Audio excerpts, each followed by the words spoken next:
Hello there guys, welcome to one of my live videos and on this video this afternoon I am going to be giving you my reaction to Manchester United drawing Manchester City in the semi-finals in the Carbarao Cup. I think it's going to be a very good game. I think it's also going to be a very difficult game for Manchester United, but I do believe we can win the Carabao Cup this season overall. Anyway, it's very imperative that we do get some silverware on the board, because Solskjaer has recently he recently spoken about the importance of us lifting trophies and that, because we have lacked silverware in the last 6 or 7 years.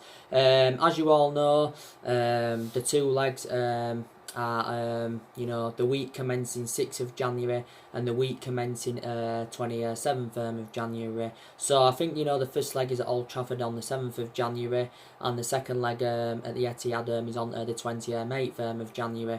Solskjaer, of course, has reacted to the draw. From his perspective, he obviously believes it's going to be a difficult game. He obviously still believes that Man City are the best team in England.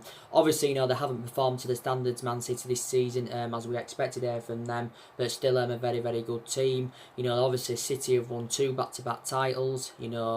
This season they're looking to win their 3rd title on the trot, but I'm very sceptical that's going to happen now, because obviously Liverpool are too far in front. Liverpool, of course, are on course to win their first ever Premier League title, because they haven't won it all in all for 30 years. Even Leicester could finish above Man City this season, believe it or not. But yeah, so they won back-to-back titles, like I said. City, of course, won the domestic treble last season. They've also won the Carabao Cup in the last 2 seasons. I think they've won it 4 times in the last 6 years of Manchester City. Don't forget, Man City are the only team that have registered 100 points in one single Premier League season. And yeah, they are the only team that has done that. They finished on 98 points last season. But I think if we can replicate a performance out that we showed against Man City in the league, I think we can definitely overcome them in both of the legs, because we beat Man City recently in the Premier League by 2 goals to 1. And I've got to say, it was a very good performance from Man United. Rashford got his name on the score sheet, so too did Anthony Martial, and it was a very good performance by Man United. I've got to say, analysing that game, it's probably Ole Gunnar Solskjaer's best game so far during his managerial career with Manchester United. But I think we've got a chance of winning this overall anyway, because I've analysed this season, and I know we've enjoyed our worst start to a Premier League season for 30 years and that, and we haven't been performing to the standards as we should, as we all expect. We haven't been exceeding expectations, and I feel as though that the expectations are too high for Solskjaer at Man United. But I still think we've had good results this season. We've done really well against elite opposition. Obviously we've beaten City, Tottenham. We drew with Liverpool. We're the only team this season to take any points from Liverpool. We also, like I said, beaten Leicester 1-0. We're beating Chelsea at the beginning of the season by 4 goals to 0. So we've done well against the big teams, but we just haven't really replicated that against the lower opposition. I think we've dropped far too many points this season. Solskjaer feels as though that we have drawn too many games in the league this season, when we haven't. I think the vast majority of them 7 draws we should have arguably won. We've also lost for this season, but definitely the league is a priority for us. Because obviously we want to try and finish in the top 4 this season. I think it's going to be extremely difficult for us. But we're only 4 points behind, so I'm not going to fully disregard it, to be quite honest with you. So we are still in that top 4 race, but I actually disregarded it around 3 or 4 weeks ago, because I thought it looked very unlikely, that we was going to get it. But I did say, didn't I, my aspirations will be that top 4 at least in the next couple of seasons. We knew at the start of this season that we wasn't going to win the league, or we wasn't going to mount any kind of title challenge up, because analysing at the moment we're not good enough to do that, because City are strides ahead of us at the moment, Liverpool are strides ahead of us, and for us to be future title contenders, and for us to get back to being a competitive elite level football club, we've got to recruit the right calibre players to Manchester United next year, and it's good that we're making plans for January and next year overall. We've got a lot of players on our agenda, and obviously next year we've got to address the deficiencies in the squad, because you can pinpoint out the areas we're lacking. That midfield is one of the priority areas where we need to strengthen up. We need a couple of strikers. I presume we need a right winger, and there's possibly other areas in the squad as well that do need to be addressed. But our board are determined to back Solskjaer in the next couple of windows, and that because, you know, take into account there's only 3 players that are Ole Gunnar Solskjaer's at the moment, and that's Daniel James, Wan-Bissaka and Harry Maguire, and they've all enjoyed fantastic starts to their Manchester United careers, and you know they haven't been accountable for any of our bad performances and results this season. So just wanted to put that into the equation. But you know, we're unbeaten in our last 6 games in all competitions. Very, very good win against Colchester yesterday. I give him my match reaction for that game this morning. Solskjaer also give his overarching view on the game. You know, obviously, you know, we wasn't so good in the first half. You know, we had a lot of wasteful opportunities. We wasn't clinical enough in front of goal, like Solskjaer was saying. Like I said, Colchester were very disciplined. Obviously, Romero basically had nothing to do, but Colchester did nothing in the game.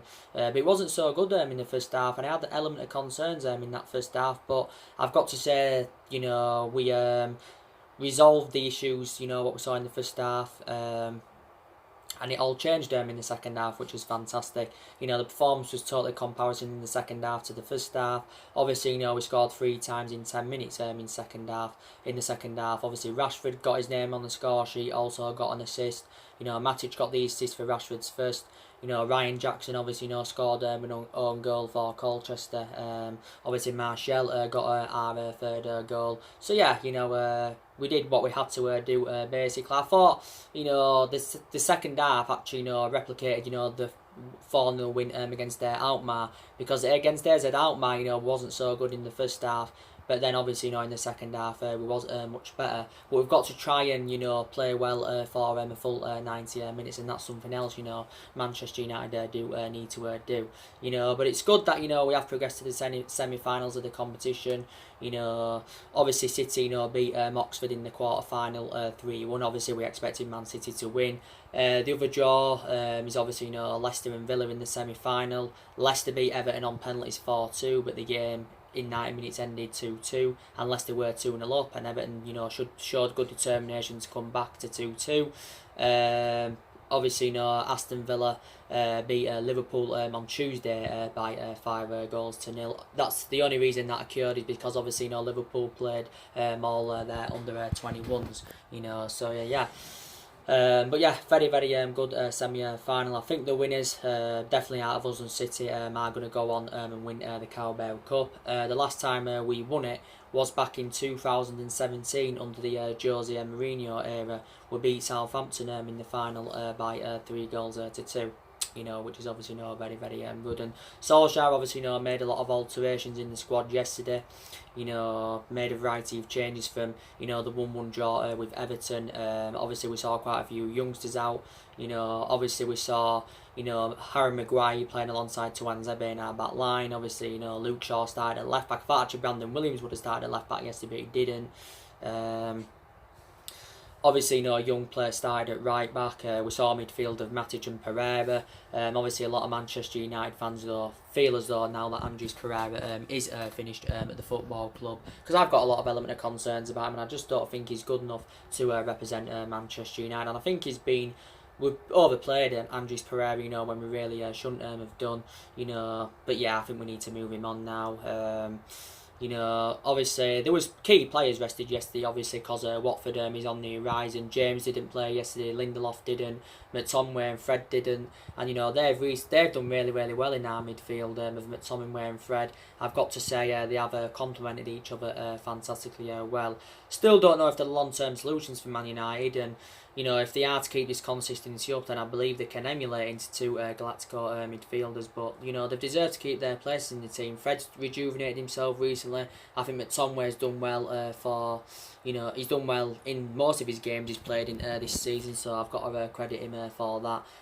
Got to say Fred's full Paul Pogba's position well. While obviously he's been absent. But fair play to them two. Obviously, like I said, Bissaka was obviously rested as well. So yeah, quite a few key players rested. I'm actually surprised that Harry Maguire did play. I thought he could have gone with Jones and Tuanzebe as a centre back partnership. Obviously, Romero was in goal, so obviously David De Gea was rested. But yeah, like I said, games are coming up thick and fast for us. We've got Watford on Sunday. That's a game we should win because Watford are struggling this season. The bottom of the league, they've only registered 9 points from 17 games. They've only won one game so far this season. Then we've got Newcastle on Boxing Day. Hopefully in that game we can see a comparison, performance as what we saw to the one at St James's Park, because we lost 1-0 at St James's Park. Burnley away 2 days later. Then it's Arsenal New Year's Day. Then Wolves in the FA Cup. So we have got games coming up thick and fast and that.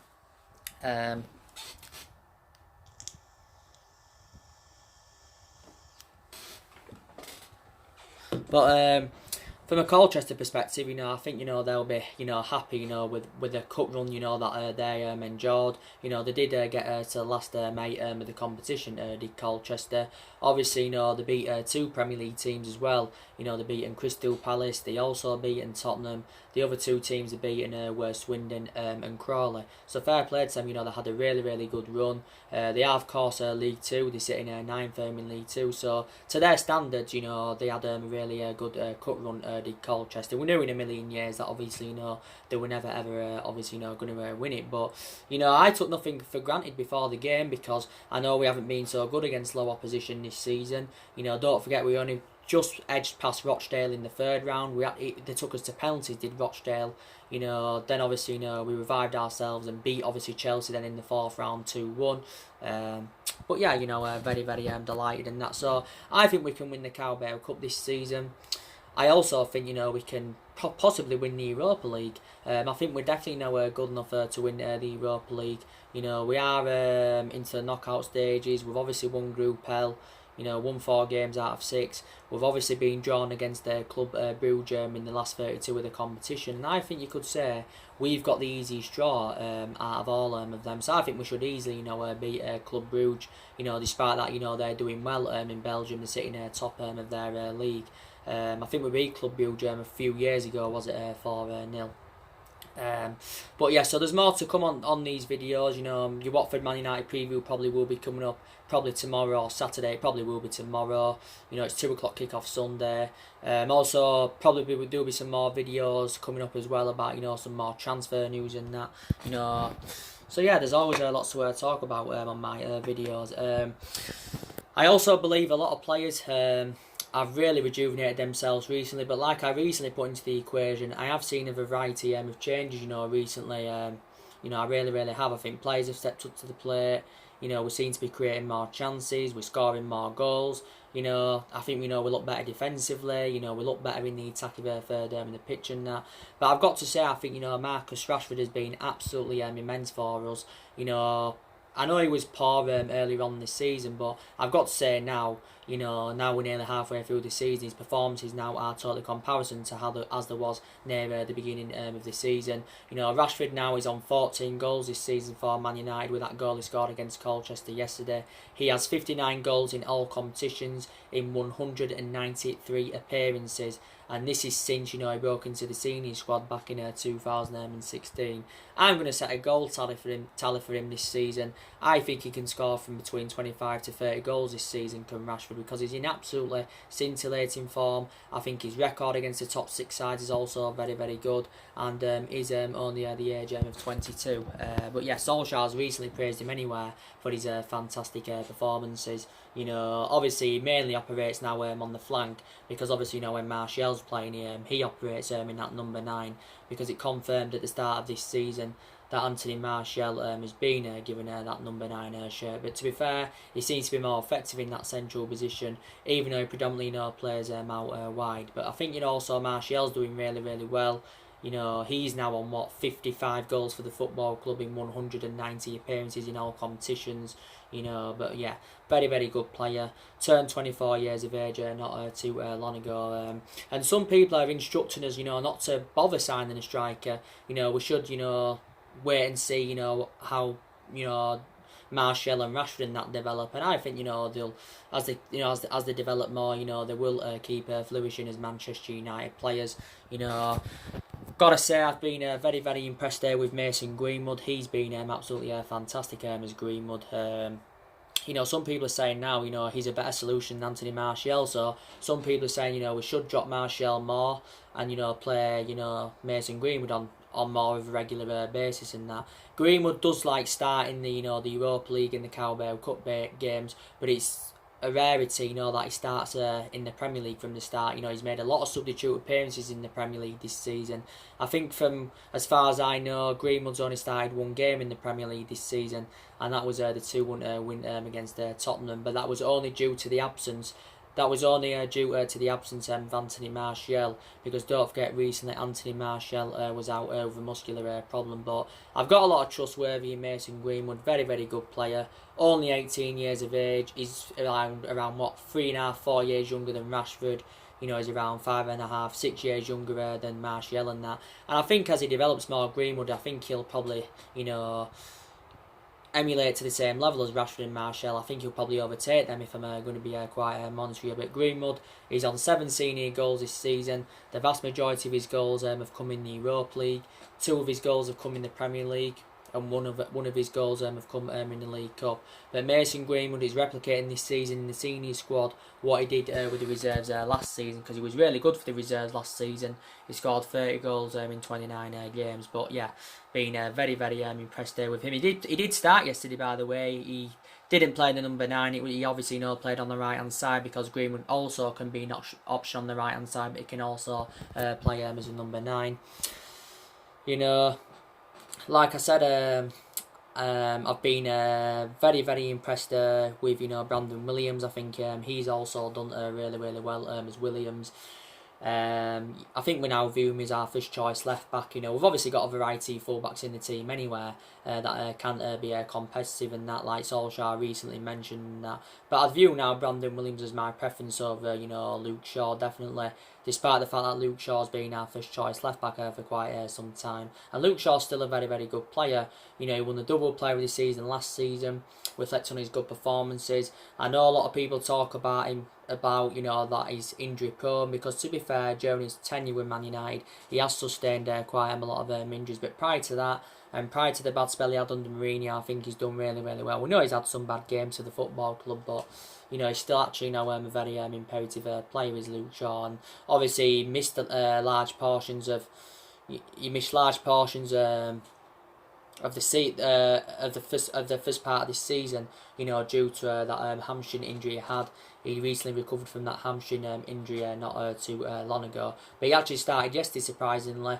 Obviously Williams did come on, like I said, but I thought Brandon Williams would have started the game, and I thought maybe Luke Shaw would have been rested until Sunday. But yeah, Brandon Williams 19, and don't forget he recently signed a new contract for Man United. But overall anyway, we've got a lot of young upcoming players in the squad that are developing and trying to improve, and Solskjaer's got a lot of trustworthy in his young upcoming players, because he did initially confirm when he got at the start of this season, he said all the youngsters will get their opportunities and that. This is what he basically said. But when he first came in anyway, when he got recommended in last year, in December of last year that is, he said everybody will get their chances to express themselves, and this is exactly what Solskjaer has done, to be fair to him. But yeah, a lot of players have stepped up to the plate, I've got to be honest. And I think the 3 signings we recommended in during the summer, I've got to say they've been our best players in that. Daniel James has been fantastic. He's been a revelation as Daniel James.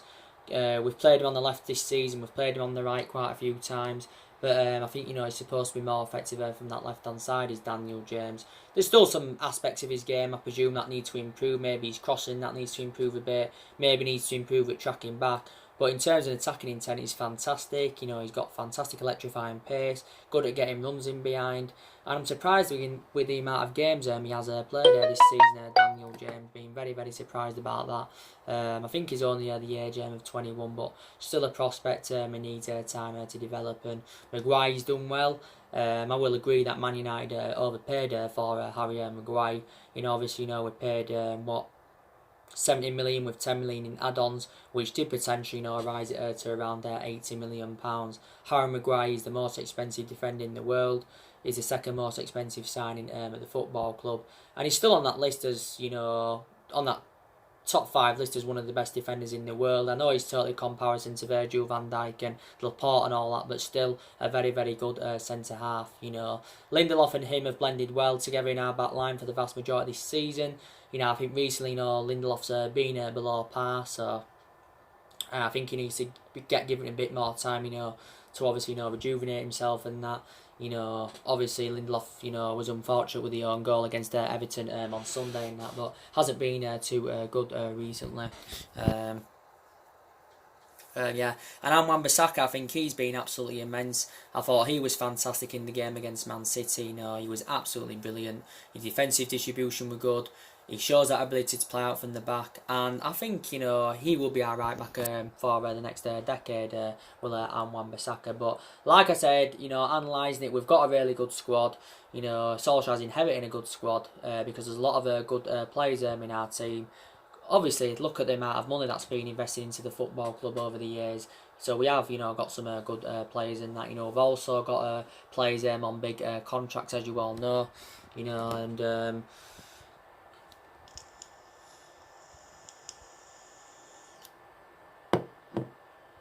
we've also got players on big contracts. Don't forget. Yeah. So as you all know today, it is Ole Gunnar Solskjaer's 1 year anniversary as Manchester United manager. Obviously, I presume he's going to be celebrating that. Like I said, he gives his own perception, on the year now he's been with Manchester United. He says it's gone very, very quick. He's, really, really enjoyed it. And he says obviously it's been an honour and it's been a privilege. And these are some of the things he did say. Solskjaer was recommended into the football club in December of last year, following dismissal of Jose Mourinho. Of course, Jose Mourinho got sacked after he endured a 2.5 year tenure at Man United. Obviously, Jose Mourinho is the longest serving manager we've had so far since the Alex Ferguson era and that. And and some people say it was a mistake for us getting rid of Jose Mourinho, but obviously, I think one, we appointed him in too late. You should arguably say we should have recommended him in after the Alex Ferguson era. And the one mistake Ferguson did obviously make was obviously recommending David Moyes in. I think the main factor reason why Ferguson recommended Moyes in after his retirement in 2013 is because obviously where they were both Scottish. But if we got a Mourinho at an early point, then maybe it would have been different. But Mourinho, obviously, when he was at Man United anyway, he had bad disputes with the board. He had bad disputes with the top players. The board weren't backing the signings that he wanted to recommend into the football club last summer. And the vast majority of these players now that are here are Jose Mourinho's, because Jose Mourinho recommended 11 players to the football club. He also won the Europa this season. But yeah, so he left in the 19th of December in December 2018 to Mourinho. We recommended Solskjaer in, like I said. Solskjaer obviously, came in at the first term as the interim manager, and he was the interim manager for 3 months, and obviously in that 3-month period he did really, really well. Like I said, we had good results, the performances were good, he got the best out of these group of players, and my perceptions were different then regarding Solskjaer. Then obviously we gave him the job permanently in March earlier on this year. Obviously we had to pay him all something, to obviously, giving the job permanently. We obviously had to pay something as well. We obviously had to pay him all something as well to obviously get him in on an interim basis. But we didn't really have to pay a substantial amount. But he came in March early on this year, he got the job permanently, and since then mainly it's all gone wrong. Solskjaer's got a 3-year contract with the club, worth around £7.5 million a year. this is what Solskjaer has got. But I think one of the mistakes was giving Ole Gunnar Solskjaer the job. We should have never given him the job. I think that's one of the mistakes Man United did make. But we WhatsApp Solskjaer now anyway. I know there's been Man United fans for the vast majority of this season, demanding Solskjaer out of the club. He's obviously been under intense pressure. But obviously, with the wins against Tottenham and Man City most recently, the pressure's eased off them. You can arguably say them 2 wins against Tottenham and City arguably saved Ole Gunnar Solskjaer's managerial tenure at the football club.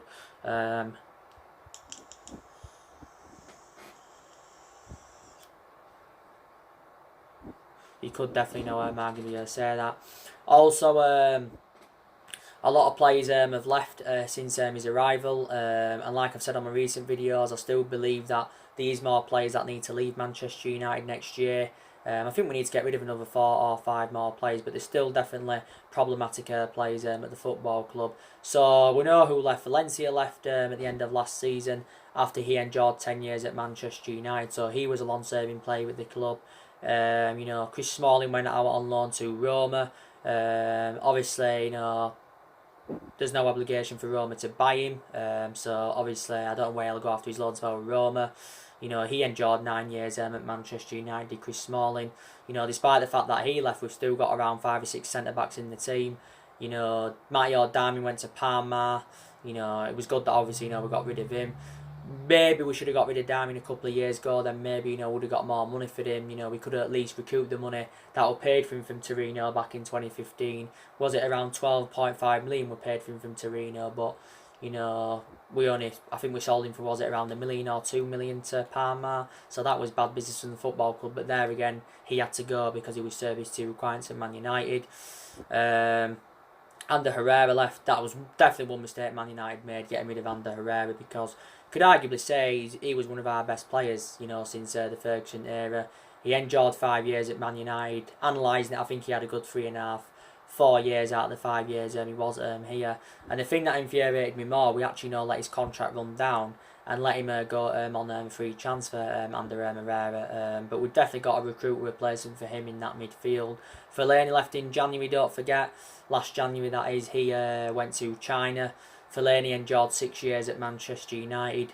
We got him under the David Moyes era for just over £27 million. At the time we went in for him, we didn't obviously ever want to recommend Fellaini in anywhere. That was basically a panic buy from David Moyes. He got that reunion with Moyes at the time when we got him in, but analysing the vast majority of his 6-year period with Man United, he was mainly inconsistent with Fellaini. He was totally static. I think some aspects of his game, replicate Matic's. I think they are similar, but I've got to say Matic is a better player. But they are, both very, very slow. But yeah, he went to China. Lukaku, of course, left the football club. He went to Inter Milan. So too did Sanchez. He went to Inter Milan on loan, did Alexis Sanchez again. Inter Milan have no obligation to buy him. But I said the only way we'd have got rid of Sanchez was putting him out on loan, because we was going to find it extremely difficult to get rid of Sanchez on a permanent, deal.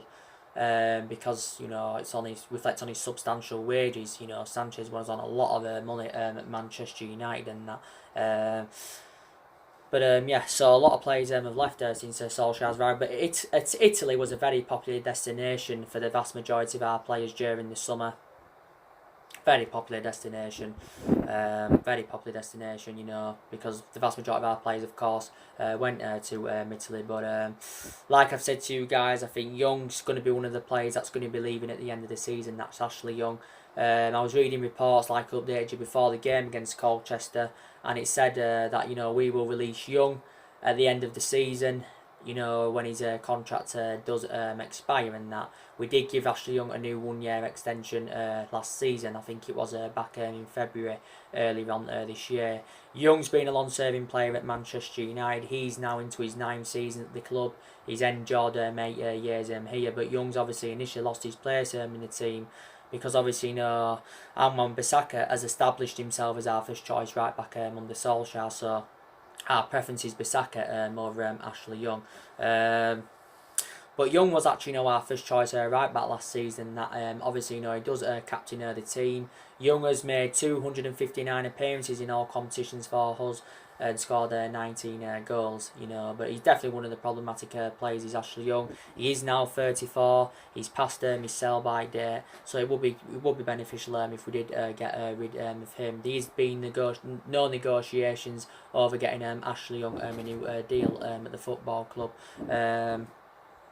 But he has been here since the Alex Ferguson era and that. But he is 35 years of age next year.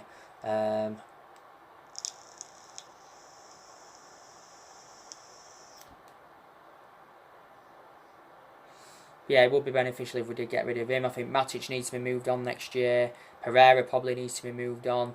Not too sure with Bay. Bay is different. Bay is a very, very good centre half, but the problem is with Bay, he's sustained too many injuries as a Man United player. He's obviously out injured now, but I think he's back in training now. He's been out of a knee injury. Fossil Mensu's been out of a knee injury, but I think he's also back in training. Solskjaer recently revealed this. Pogba, I've already given you the news regarding Pogba. He's out with illnesses, Paul Pogba. Was initially out with an ankle injury for over 3 months. Recovered from that now, but he has got an illness. Whether he's going to be able to play against Watford, I do not know. I will find more. I will find out more news. Soon. So anyway, guys, drop your comments below on the channel. What's your reaction to Man United joining City in the semi-final? If you do, consider subscribing to the channel as always, and take care. God bless, and I'll see you all again very, very soon.